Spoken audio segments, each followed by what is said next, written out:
venir, por estar hoy acá. Sabemos que está difícil a veces salir de nuestras casas, está frío. Pero bueno, mi nombre es Yana, Agus, Sole, somos de Comunidad Med. Y bueno, hemos llevado adelante la organización de este capítulo de WITS. Esperamos que puedan disfrutar de estas charlas técnicas, que bueno, son más específicas, entiendo, de temáticas que pueden interesarles. Flor es nuestra primera speaker, está virtual porque ella está desde Italia. De Italia. Yo estoy en verano. En verano, bien. Sí, no pasa, Claro.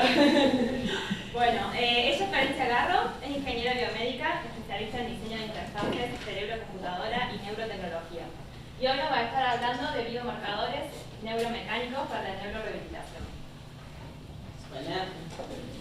Muy interesante. Nada, simplemente eso, muchas gracias por estar acá. Este espacio, la verdad, lo pensamos porque quedaron un montón de temáticas que queríamos ver, ese dato, que sabíamos que había muchos temas específicos, así que bueno, para que puedan disfrutar también estas Lightning Talks, que son paralelas. También tienen, bueno, pueden revisar su agenda en el QR, así que para ir viendo cuál les va interesando, esperamos que le disfruten. Y bueno, Flor es una integrante de la comunidad Med desde los inicios, así que yo personalmente además muy feliz que Flor esté con nosotros acá. Bueno, ya es de Córdoba, ahora les va a contar un poco más, está estudiando esto y especializándose en toda esta temática en Italia, que bueno, es un lugar, la verdad, donde es muy avanzada todo esto, así que ya les va a contar más. Y bueno, nada, disfruto muchísimo, Flor, todo lo mejor. Estamos viéndote y mañana, ya hace más chico, hay un workshop también. Flor, si querés, ahí lo vas a contar. Mañana a las 10 de la mañana, Flor va a dar un workshop también de esta temática más hands-on, así que bueno, espero que lo disfruten y que sigan después de las charlas. Bueno, bienvenidos. Vas, muchacha. Para que se vea mejor la pantalla. Se ve igual. ¿Se ve igual? ¿Lo ven? ¿Ven la pantalla? Sí, correcto. Okay. ¿Podemos empezar? ¿Ven todos? ¿Me escuchan bien? Sí. Ok, buenísimo. Bueno, muchísimas gracias. Estoy súper contenta de estar virtualmente en la Facu. Para mí es genial. Gracias a las chicas de MED. Les voy a contar rápidamente sobre biomarcadores neuromecánicos para la neurorehabilitación. Disculpen las palabras difíciles, no hay otra forma de describirlo como un poco más simple, pero vamos a ir viendo cada una de las palabras. Bueno, un poco ya Sole me presentó, yo soy ingeniera biomédica recibida en la UNICEF y soy ahora ingeniera neural porque soy especialista en interfaz de cerebro-computadora, o sea, todo lo que es neurotecnología, todo lo que sea tecnología que se conecta de forma directa al cerebro. Y estoy terminando mi doctorado en el Instituto Italiano de Tecnología, acá en Génova, en Italia. Para que se den una idea de dónde estoy acá en la parte más alta, cerca de Turín, y este es mi laboratorio. Es bastante grande, muy lindo. Estoy adentro de un laboratorio que hace rehabilitación. Entonces hacen, digamos, exoesqueletos y prótesis para amputados y para personas que tienen que rehabilitarse. Y nosotros somos como un subgrupo adentro de este laboratorio que hace investigación sobre cómo mejorar todas estas prótesis y estos exoesqueletos, mejorarlos conectándolos directamente a los pacientes y tomando información de las personas para mejorar las terapias. Bueno, vamos a empezar por el principio de este título extraño. Este es el título de mi tesis de doctorado que espero terminar este año, si todo va bien. Vamos a ir por partes. Primero les voy a contar qué es un biomarcador.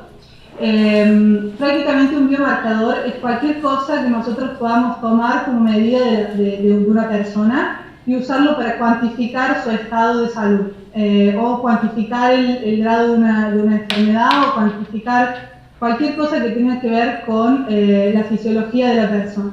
Tenemos un montón de biomarcadores, pueden ser biomarcadores moleculares, hay muchos de cáncer, por ejemplo, hay indicadores, cuando uno se hace un análisis hay distintos indicadores para buscar cierto tipo de cáncer, para buscar, digamos, hay millones. Entonces depende del tipo de técnica que estemos usando, es el tipo de biomarcador que vamos a tener. Pero prácticamente un biomarcador es un número que me dice algo sobre el estado de esa persona y que yo lo tengo que tomar como una medición directa desde la persona, lo tengo que cuantificar de alguna forma, no es subjetivo. ¿Por qué es necesario tener biomarcadores dentro de la neurorehabilitación? La neurorehabilitación es prácticamente enseñarle a una persona reeducar a una persona que ha tenido una discapacidad por culpa de un ACV, de un accidente, de cualquier cosa que haya producido una lesión en el sistema nervioso central. La neurorehabilitación busca de reeducar el movimiento para que esa persona pueda retomar su vida y pueda mejorar su calidad de vida.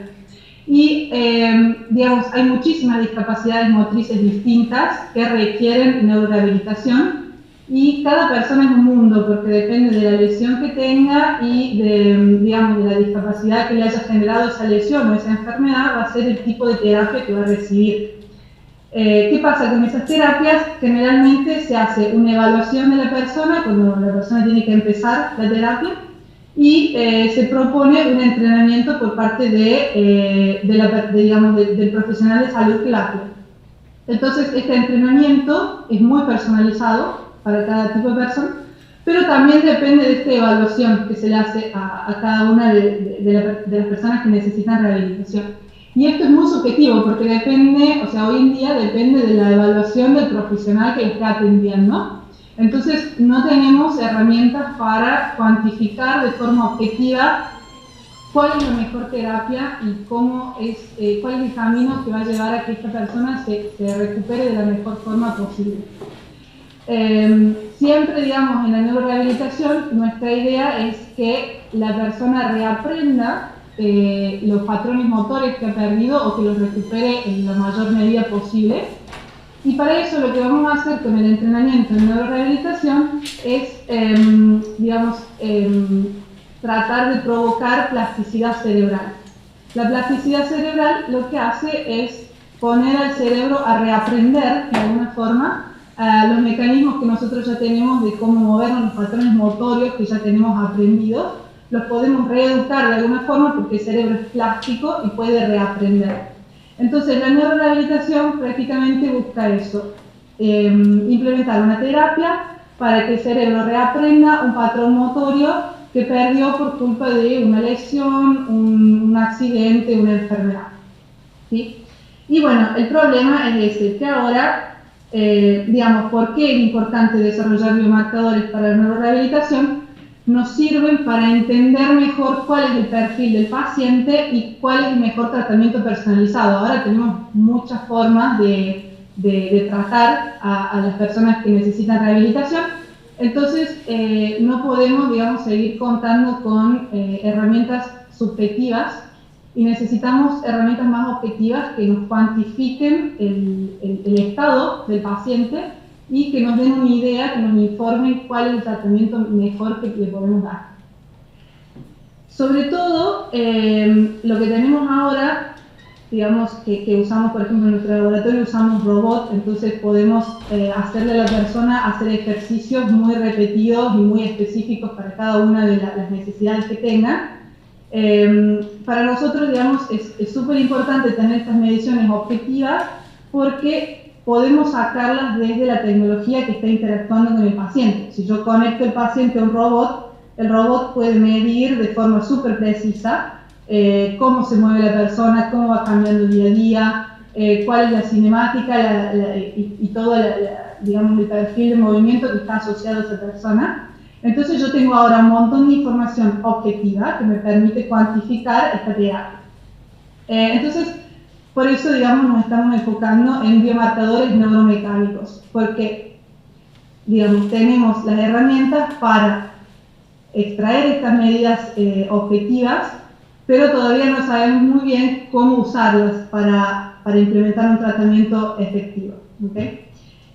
Y, siempre el objetivo es tener esta terapia de rehabilitación personalizada que va a ser la terapia que lleve a la persona a rehabilitarse en el menor tiempo posible y que recupere la mayor capacidad de sus funciones motoras. Otra cosa que podemos hacer también con los biomarcadores neuromecánicos es diseñar prótesis que respondan a las necesidades individuales de las personas. Ahí está, esta filmina está en inglés, perdón si me pasó, pero bueno. Prácticamente la idea es cuando no podemos rehabilitar a la persona porque, por ejemplo, en un amputado no podemos, digamos, un robot no sirve a nada porque ya la pierna no existe más. Entonces lo que tenemos que hacer es meter una prótesis. Podemos diseñar esta prótesis con sensores que toman la señal desde, digamos, de la persona, también de nuevo el movimiento, el patrón motor que necesita hacer y todo. Y podemos diseñar, digamos, implementar ciertas etapas de procesamiento de señal y de algoritmos de machine learning para decirle a la prótesis cómo se debe comportar en base a lo que la persona está haciendo. Entonces los biomarcadores neuromecánicos no solo nos sirven para las terapias de rehabilitación, post-ACV, post-lesión en la médula, digamos, donde la persona conserva todavía todos sus miembros, pero no los puede usar, digamos, los tiene que reaprender a usar. Y también nos sirven para diseñar mejor tecnología para aquellos que han perdido un brazo, una pierna, etc. y necesitan una prótesis que sea usable, digamos, que sea amena a la vida cotidiana. Bueno, entonces, ¿cuál es la idea? Esta, digamos, es la idea de mi proyecto de doctorado y en lo que vengo trabajando hace ya casi 3 años, en lo que estamos acá en el lab. Y nosotros lo que hicimos fue tomar un movimiento de la vida cotidiana súper simple, que es prácticamente tocar, porque siempre, digamos, en inglés se llama reaching, digamos, agarrar algo, digamos, extender el brazo para agarrar algo, es uno de los movimientos que primero se busca de rehabilitar en una terapia de rehabilitación. Entonces agarramos ese movimiento de la vida cotidiana y diseñamos digamos, un experimento, una forma de hacer ese movimiento que sea estandarizado para que yo siempre pueda tomar las mismas medidas, o sea, que yo pueda comparar una medida que una persona está haciendo con respecto a otra. Y estas medidas tienen que ver con el diseño. Obviamente este movimiento está hecho adentro de un robot que me permite cuantificar ese movimiento. Entonces me permite ver cómo está, digamos, cómo está actuando el robot en función al movimiento que la persona quiere hacer. O sea, me informa sobre el diseño del robot, me informa sobre la biomecánica, es decir, toda la parte muscular y todos los tejidos de la persona, cómo la persona se está moviendo, y también me informa sobre el control neural, es decir, qué está pasando en el cerebro mientras la persona se está moviendo adentro de este robot y cómo cambia a medida que interactúa más con el robot y que pasa por un proceso de rehabilitación. Con estas medidas, la idea es tomar acá estos biomarcadores, digamos, convertir estas medidas que les estoy sacando desde el movimiento que está haciendo la persona, convertirlas en biomarcadores y con un algoritmo realizar una especie de perfil de movimiento, donde yo ahora tengo una forma de cuantificar cómo la persona se mueve, por ejemplo, con robot y sin robot. Y puedo decir, ok, hay una diferencia cuando la persona se mueve con el robot o sin el robot. Después puedo hacer esto también para cuantificar las terapias. Puedo decir, bueno, hay una diferencia cuando la persona se mueve con el robot al inicio de la terapia de rehabilitación y al final de la terapia de rehabilitación. Y este perfil de movimiento es el que vamos a usar después para diseñar y controlar mejor los dispositivos robóticos, porque ahora, bueno, son todos prototipos, entonces necesitan mejoras, son dispositivos médicos que necesitan mejoras. Y también lo vamos a usar para evaluar las terapias de rehabilitación, para ver si realmente la persona dentro de un robot se rehabilita mejor que en una terapia clásica, digamos. ¿Sí? Porque eso todavía es controversial, no se sabe si los robots llegaron para quedarse en la rehabilitación. Entonces tenemos que ver si realmente ayudan o no. Entonces, bueno, ¿qué hicimos? Convertimos toda esta idea en una pregunta de investigación. Es decir, tenemos un montón de biomarcadores. ¿Cómo combinamos estos biomarcadores? O sea, ¿cuál es el set mejor de biomarcadores que podemos usar para mejorar estas terapias de rehabilitación motora que existen ahora?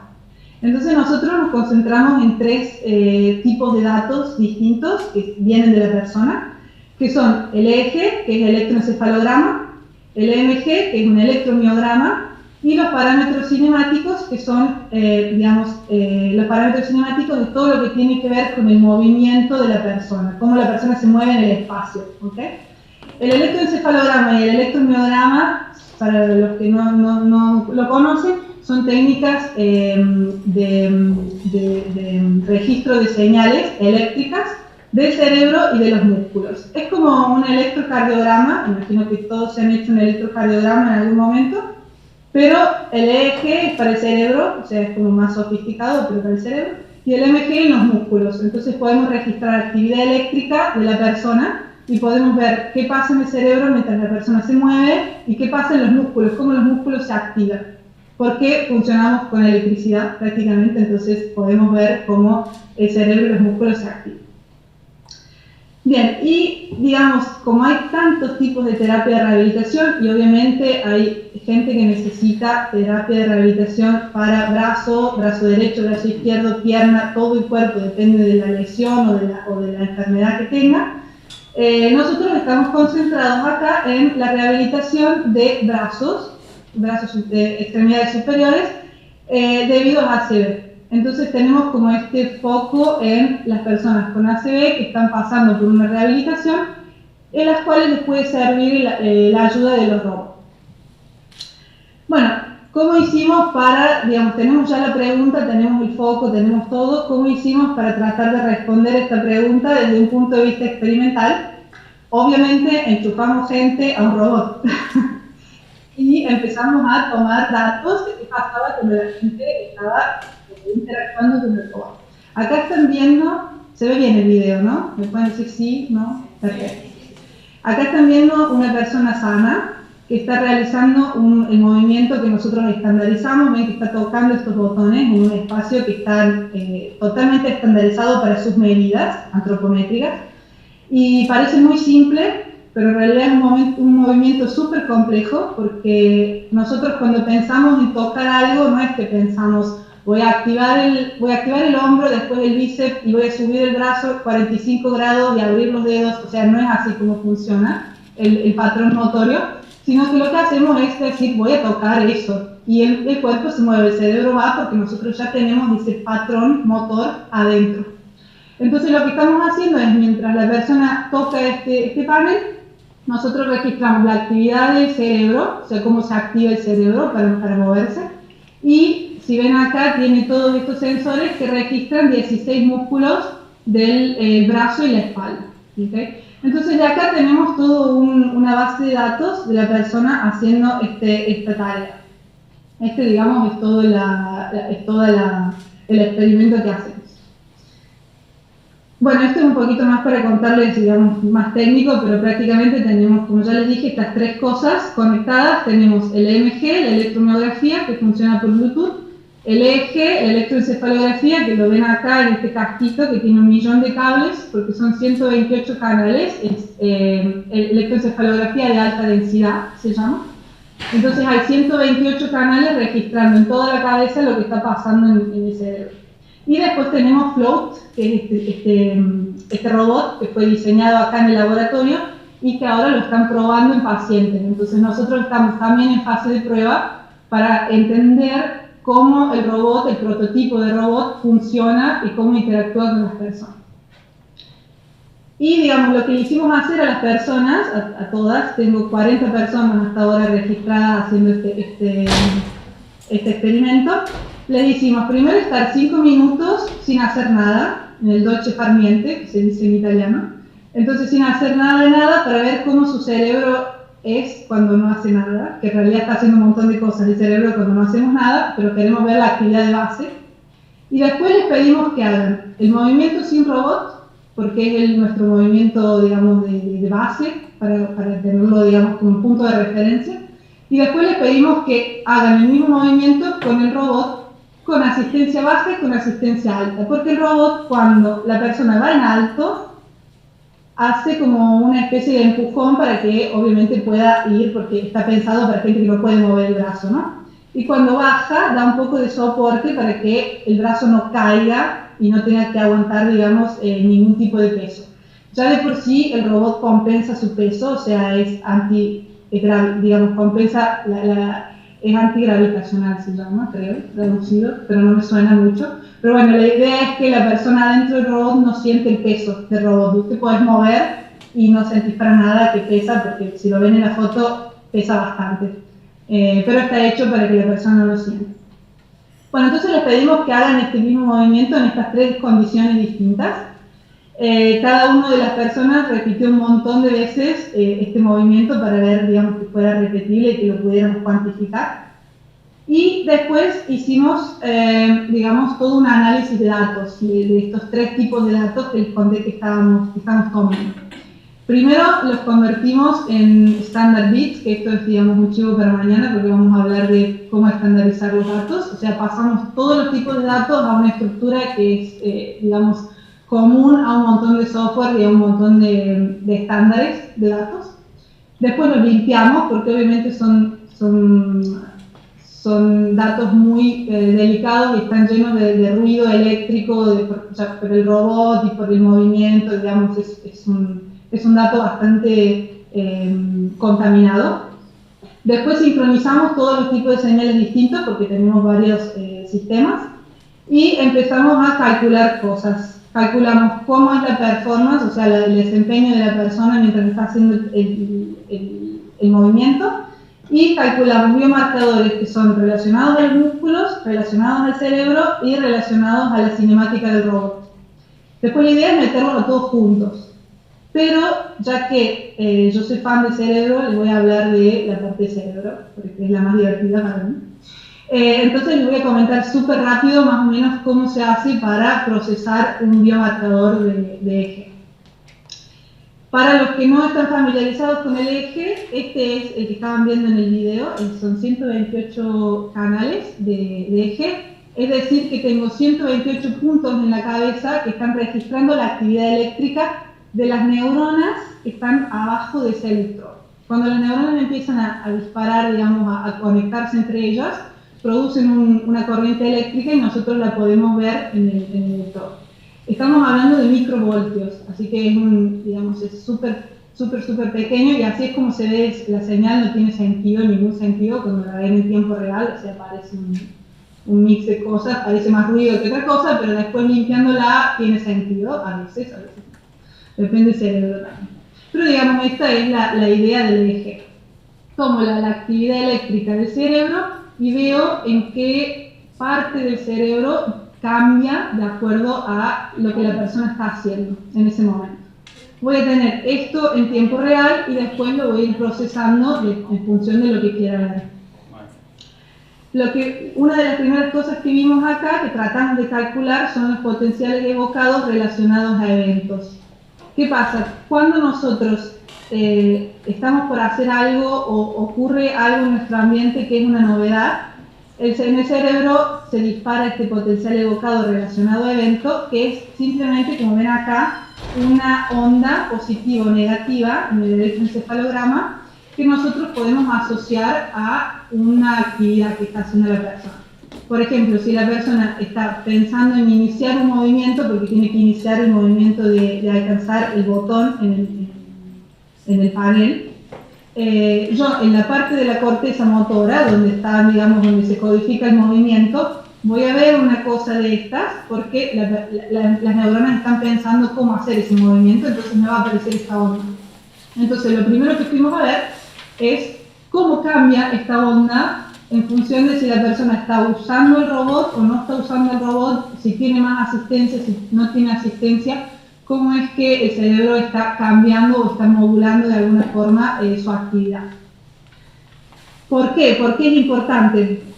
Porque, digamos, para evaluar objetivamente los efectos de la asistencia, no nos podemos confiar en lo que la persona nos dice. O sea, si la persona dice, no, este robot es súper cómodo, pero nosotros vemos que el movimiento no lo está haciendo bien, tenemos un problema, ¿no?, entre lo que la persona nos dice y lo que realmente está pasando. Y eso dentro de una terapia de rehabilitación no nos lo podemos permitir porque la persona se tiene que rehabilitar en el modo correcto, ¿no? De modo, si no, vamos a hacer que la persona se rehabilite con un movimiento que a lo mejor después no es el más eficiente o le crea otros problemas a nivel de musculatura o postural.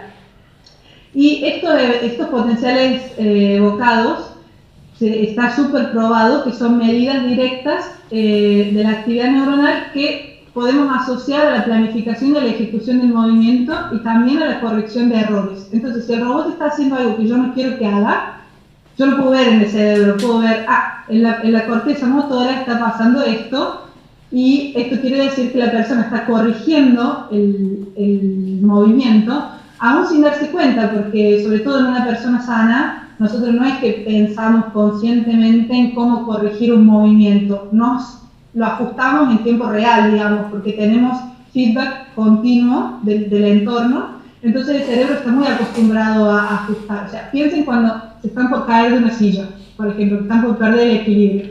No es que nosotros pensamos, me estoy por caer, entonces voy a mover la espalda 45 grados para... No, o sea, lo hacemos automáticamente. Ese tipo de cosas nosotros lo podemos ver adentro del eje y podemos saber cuando la persona está ajustando o no el movimiento. Y podemos usarlo también para ver el aprendizaje motorio, podemos ver si la persona está aprendiendo o no un movimiento, si está cambiando el patrón motor o no, y usarlo para modelar esta interacción entre el robot y la persona y el aprendizaje que debería ocurrir entre ambos. Bueno, entonces, ¿cómo se procesa la señal eje? Súper rápido, porque digamos, esto me costó casi 2 años de doctorado, así que es como muy rápido. Pero prácticamente lo que se hace, como ya les decía, es partir desde el dato crudo, hacer una conversión a bits, al estándar, para poder trabajarlo, limpiarlo de todos los artefactos que pueda tener, de toda la contaminación, hacer un re-referenciado, que significa sacar, digamos, todo el ruido que es común a todos los electrodos que están en la cabeza y dejar limpia, digamos, la señal. Y hacer un enfocado, que enfocado no sé cómo traducirlo, pero es prácticamente cortar la señal en las ventanas que a mí me interesa ver. En este caso, mi ventana de tiempo a analizar empieza cuando la lucecita se prende. En el video, cuando lo están viendo, la lucecita se prende, la persona parte porque quiere tocar el botón, y después cuando la persona lo toca, yo recibo un pulso desde el panel y yo sé en el momento en que la persona lo tocó. Entonces tengo estos 2 momentos en el tiempo y en el medio ocurre el movimiento, ¿no? Que como es un movimiento, digamos, no está restringido en tiempo, cada persona lo hace a la velocidad que quiere. Entonces tengo estas 2 ventanitas donde voy a ver qué está pasando adentro del cerebro. En el momento en que la persona dice, me tengo que mover porque se prendió la luz, entonces empieza el movimiento. Y en el momento en que está tocando el botón, entonces ya está terminando el movimiento, porque el movimiento, digamos, el objetivo del movimiento era tocar el botón. Entonces ahí está terminando. Entonces toda esta parte es prácticamente dividir la señal, que la tenemos en continuo, en tiempo continuo, dividirla en estos eventos para poder analizar qué pasa en esta fracción de ventana. Y después, o sea, vamos a hacer todas las conversiones para tener este análisis digamos, para poder ver estas onditas que les mostraba primero de potenciales relacionados a eventos, y hacemos un análisis estadístico. Para los que sepan estadística, estamos haciendo un test de permutación basado en clusters, que quiere decir prácticamente que agarramos todos los canales del eje, que son 128, los mezclamos entre sí y comparamos los efectos que hay en los distintos canales al ruido, digamos, ¿no? Al ruido de fondo. Y vemos si hay un efecto significativo que no sea ruido, porque como les decía, el eje tiene muchísimo ruido. Si alguno después está más interesado en la parte de estadística, lo podemos charlar más, pero bueno, es solo una nota de todo. Con este análisis estadístico, ¿qué hacemos? Comparamos condiciones entre sí. Entonces, voy a tener una condición que es mi movimiento sin robot, que va a ser mi condición de referencia, porque la persona está haciendo el movimiento como debería ser, entonces es un movimiento natural. La voy a comparar con el movimiento con robot con asistencia baja y con el movimiento con robot con asistencia alta en cada una de estas ventanitas que estamos viendo acá. O sea, vamos a ver cómo el cerebro cambia en estas 2 ventanas. Y esto es lo que pasa. Prácticamente acá lo que estamos viendo, cada una de estas cabecitas de estos cerebritos es una foto a el momento 0, en el momento que la luz se prende. Entonces en el momento 0 se prende la luz y son 100 milisegundos después, 150 milisegundos después, 200 milisegundos, 250, 300, 350 milisegundos.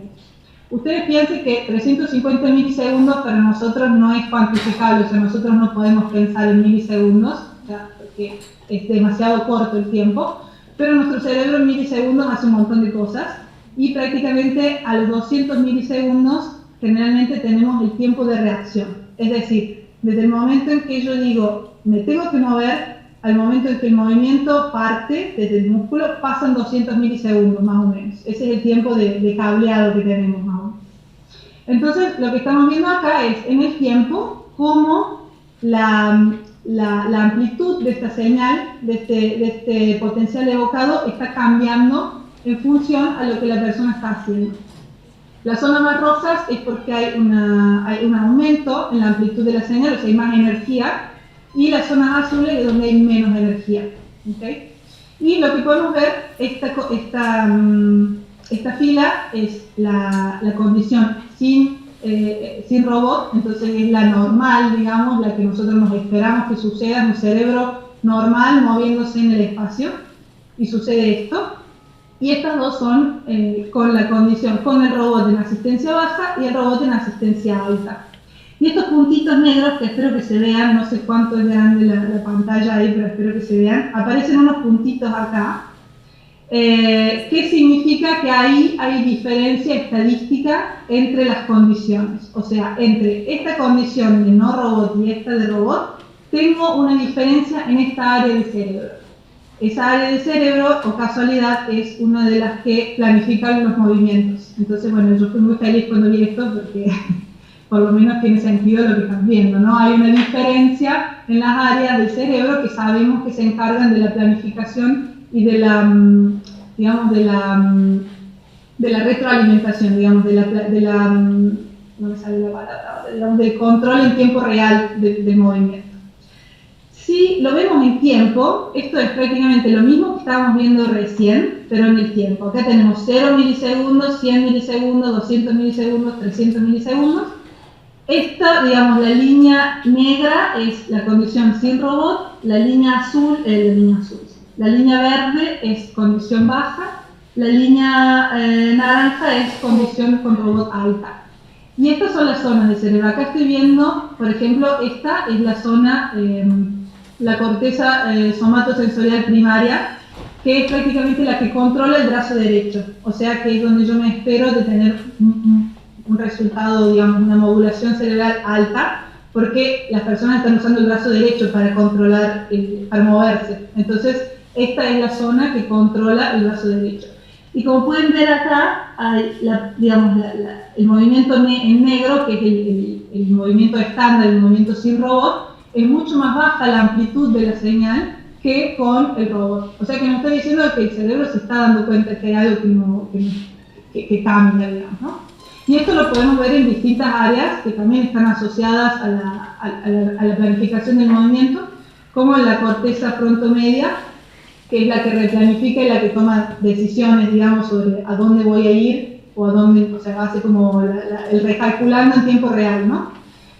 Todas estas zonas están relacionadas de alguna forma a ese recalculando.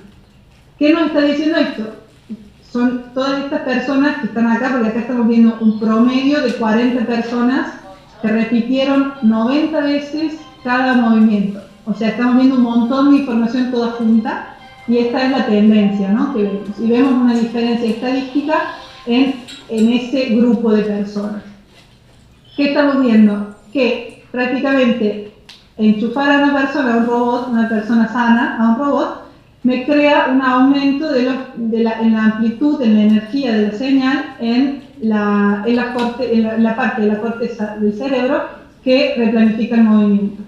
Todavía no sabemos qué quiere decir desde un punto de vista neurocientífico, digamos, no sabemos todavía si esto quiere decir que el robot es más o menos molesto, digamos, para hacerlo, no le hemos dado todavía un significado. Pero yo ahora lo puedo cuantificar porque esto es un número, entonces yo ahora puedo decir, la asistencia alta es mucho más alta que el movimiento normal que yo me espero. Por ejemplo, este es otro resultado, esto es en la otra ventanita, voy a volver un segundo para recordarles, es en esta otra ventana cuando la persona toca el botón, entonces estamos viendo toda esta línea de tiempo. Y acá, de nuevo, cada cabecita es una foto en ese momento El momento 0 es el momento en que la persona toca y vuelve. Y acá lo que vemos es súper interesante, porque si ven, de vuelta acá es no robot, robot con asistencia baja, robot con asistencia alta. Solo hay puntitos negros, o sea, hay diferencia estadística solamente para la asistencia alta. Es decir, que cuando la persona está volviendo, o sea, ya hizo su movimiento y está volviendo a la posición inicial, que es apoyar el brazo en la rodilla, de nuevo la corteza, una parte de la corteza motora se prende, digamos, se activa, porque hay algo que tiene que modular, que tiene que reajustar, que nosotros creemos que es debido al soporte del robot, porque el robot, cuando uno tiene que volver hacia abajo, ofrece soporte. Entonces el cerebro se tiene que acomodar al soporte para poder acompañar al robot y hacer el movimiento como se debería hacer, ¿no? Y de nuevo, si lo vemos en tiempo, estos son de vuelta en negro sin robot, verde asistencia baja, naranja asistencia alta. Ven que la asistencia alta es mucho más alta, digamos, la energía de la señal del cerebro es mucho más alta que para las otras dos. O sea que de alguna forma la asistencia más alta está provocando que el cerebro module mucho más su actividad, ¿okay? Y de nuevo estamos encontrando esta actividad en zonas relacionadas a la planificación y la ejecución del movimiento, lo cual de vuelta me hace muy feliz, porque si no, mi tesis estaría mucho más complicada. Bueno, nada, esto como para darles una idea de lo que estamos haciendo. Lo que yo les mostré es solo un biomarcador. Ahora nosotros tenemos para eje, yo estoy trabajando más o menos entre 5 o 6 biomarcadores que son todos relacionados a cómo procesar esta señal EEG, digamos, la procesamos de distintas formas, en tiempo, en frecuencia, la relacionamos a la señal de músculo, o sea, tenemos distintas medidas del eje, esta que les mostré es solo una. Después para el EMG, para la activación de los músculos, tenemos más de 40 biomarcadores, entonces todas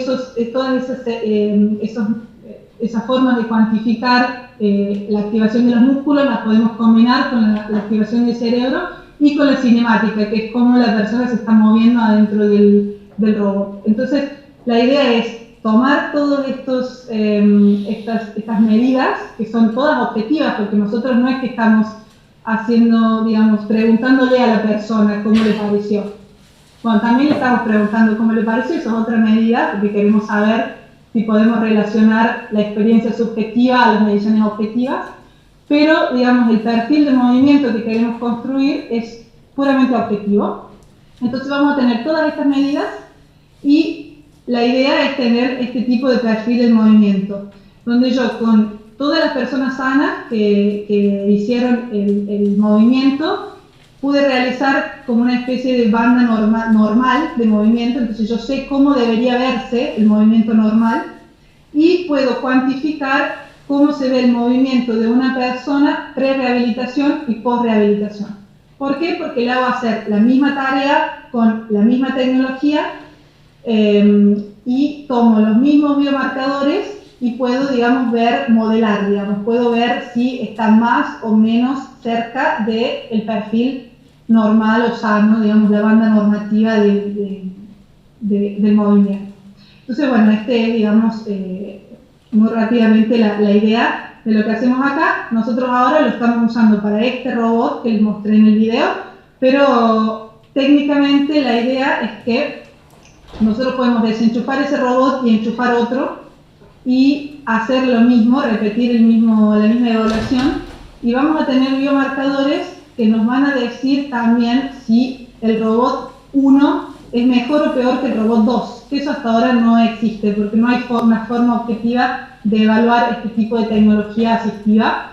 Digamos, cada laboratorio, cada empresa se hace un robot y dice, el mío funciona mejor porque rehabilita X persona en X tiempo. Y no hay una forma objetiva de hacer esta evaluación. Entonces lo que queremos hacer es lograr este proceso, este método para cuantificar cuánto el robot afecta el movimiento o recupera el movimiento. Así que bueno, eso, muchas gracias y espero preguntas. Espero que me haya servido.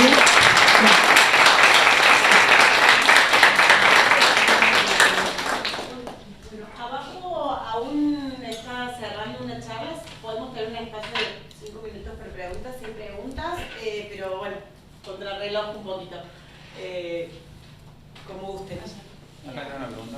¿Hago voz alta? Sí. ¿Se escucha, Flor? ¿Escuchas, Flor? Sí, a ver, Sí. Si no, cualquier cosa yo te digo si me escucho bien. ¿Me tengo que acercar algún micrófono? Si querés, si podés. ¿Cuál es? Sí, si no, sí. yo le... O podés acercarte acá, porque la cámara, en el micro está la cámara. el micro más acá. Acá arriba. Igual en teoría, Ismael, si te sentás ahí, creo que te escuchas. A ver, bueno. El día de ahora escuchas, Flor, estoy hablando. ¿Me escuchas? ¿Me escuchas? sí, te escucho. Sí, no te veo, pero te escucho. No importa. La pregunta era, cuando haces el filtrado de las señales, ¿no? Porque tenías 120 y pico canales, y vos me dices que haces un filtrado, en algún punto imagino que te estabas quedando con una suerte de espectrograma de la señal, ¿o no? ¿Trabajás con eso? Sí, también trabajo con los espectrogramas. En realidad acá esto es solo tiempo, porque el potencial evocado funciona en tiempo, o sea que estamos trabajando con frecuencias súper bajas. Pero también tengo el mismo análisis, no lo incluí ahora porque es un concepto un poco más, o sea, no sabía muy bien si incluirlo o no porque es como un poco más complejo, pero también, digamos, hacemos el espectrograma de la misma señal y hay bandas de frecuencia que son fisiológicas, que son, digamos, están muy estudiadas en el cerebro. Cada una de esas bandas está asociada también a una cierta actividad del cerebro. Lo hicimos, o sea, hice prácticamente, ven todavía en mi pantalla, ¿no? Sí, se ve perfecto. Buenísimo, o sea, hicimos lo mismo, es más, creo que lo tengo acá después de eso, mira, lo había puesto acá, así, tipo pegado, quedó ahí. Esto es lo mismo, pero en frecuencia, es la frecuencia alfa que es entre 7 y 13 Hz, y la beta que es entre 13 y 30 Hz. Y de nuevo, lo que estamos viendo es solo modulación en la asistencia alta. O sea que de alguna forma el robot en asistencia alta es más, digamos, influye más en el movimiento que la asistencia baja.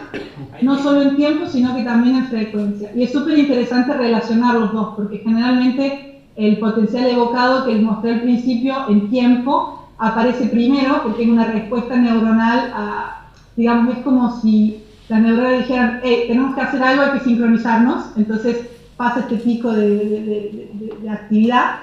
Y después, en el medio, cuando las neuronas empiezan a elaborar toda la información y todo lo que tienen que hacer, es donde empieza la modulación en frecuencia. O sea que están estrechamente relacionadas entre sí, entonces es muy interesante también ver cómo cambia en frecuencia. ¿A qué te refieres cuando dices modulación?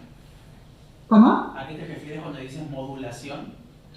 Para nosotros modulación es un cambio, ya sea en amplitud de la señal en tiempo o en energía en la frecuencia. Por ejemplo, acá estás viendo energía de la señal en una banda de frecuencia, ¿sí?